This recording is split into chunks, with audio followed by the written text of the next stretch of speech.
रना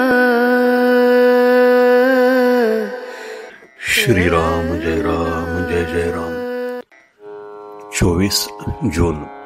ज्ञान हे दुहेरी शस्त्र आहे. लोककल्याणाच्या तळमळीने जो ग्रंथ लिहितो तो खरा ग्रंथकार होय. वाचनात आलेले आचरणात आणून जो लोकांना सांगतो तो खरा वक्ता होय. आणि सांगितलेले जो आचरणात आणतो तोच खरा श्रोता आणि साधक होय. अलीकडे ज्ञानप्रसाराची अनेक साधने उपलब्ध झाली आहे. त्यामुळे नको त्या ज्ञानाचाही विस्तार झपाट्याने होतो आहे. ज्ञान हे एक प्रकारचे दुहेरी शस्त्र आहे. कोणत्याही ज्ञानाचा बरा वाईट उपयोग तो करणाऱ्यावर अवलंबून असतो. ज्ञान हे मुळात पवित्र आहे. जे ज्ञान नीती आणि धर्म यांच्या पायावर उभे असते ते जास्त प्रभावी ठरते. सर्वांचे एकमेकावर प्रेम वाढेल आणि सर्वजण एकत्र येतील असे ज्ञान असावे. श्रीमंत गरीब, विद्वान अशिक्षित, लहान थोर, स्त्री पुरुष या सर्वांना एकमेकांबद्दल प्रेम, आदर आणि आपुलकी वाढेल असे ज्ञान व्यक्त झाले पाहिजे. द्वेष मत्सर वाढविल, नीतिधर्माला फाटा देईल असे ज्ञान पुस्तकात नसावे.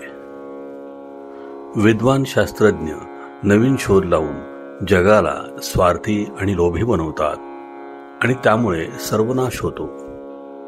जे ज्ञान समाधान देत नाही ते खरे ज्ञान नव्हे. जगाचे खरे स्वरूप ज्याने कळते ते खरे ज्ञान होय. देहासंबंधी जे ज्ञान ते व्यावहारिक ज्ञान. जे जसे आहे तसे ओळखणे हे तत्वज्ञान.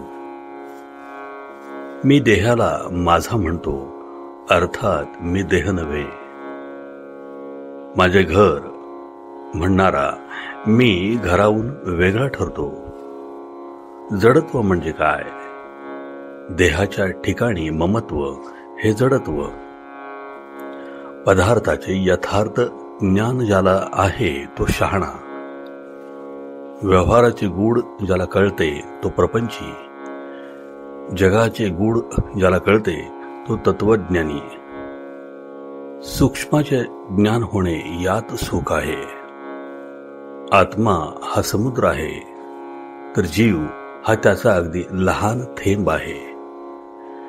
त्याची ओळख होऊन आत्म्याशी समरस होणे हेच खरे तत्वज्ञान आहे.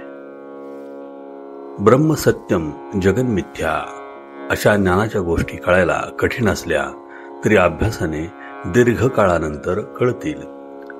पण नामाचे महत्त्व कळणार नाही. ते एक संत कृपेनेच कळते. नामावर विश्वास बसणे महाभाग्याचे लक्षण आहे. आपण बुद्धिभेदापासून सावध दूर राहिले पाहिजे.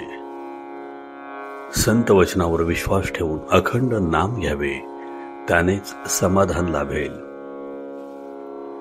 ज्या ग्रंथांच्या श्रवणाने भगवंताविषयी प्रेम उत्पन्न होते, ज्याच्या योगाने विरक्ती उत्पन्न होते, अनितीचे वर्तन टाकून नीतिमार्ग, धर्ममार्ग याचा अवलंब करावासा वाटतो, ते सद्ग्रंथ उदाहरणार्थ ज्ञानेश्वरी, दासबोध, नाथ भागवत हे ग्रंथ सदोदित वाचून त्यांचे मनन करणे हेच फार जरुरीचे आहे.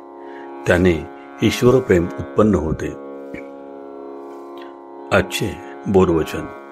अत्यंत कठीण प्रमेय असलेले जगातले ग्रंथ वाचावेत, पण शेवटी अत्यंत सोप्यातले सोपे असे नामच घ्यावे. श्रीराम जय राम जय जय राम. जयाचा जनी जन्म नामार्थ झाला, जयाने सदा वास नामात केला. जयाच्या मुखी सर्वदा नाम कीर्ती, नमस्कार त्या ब्रह्म चैतन्य मूर्ती. जय जय रघुवीर समर्थ.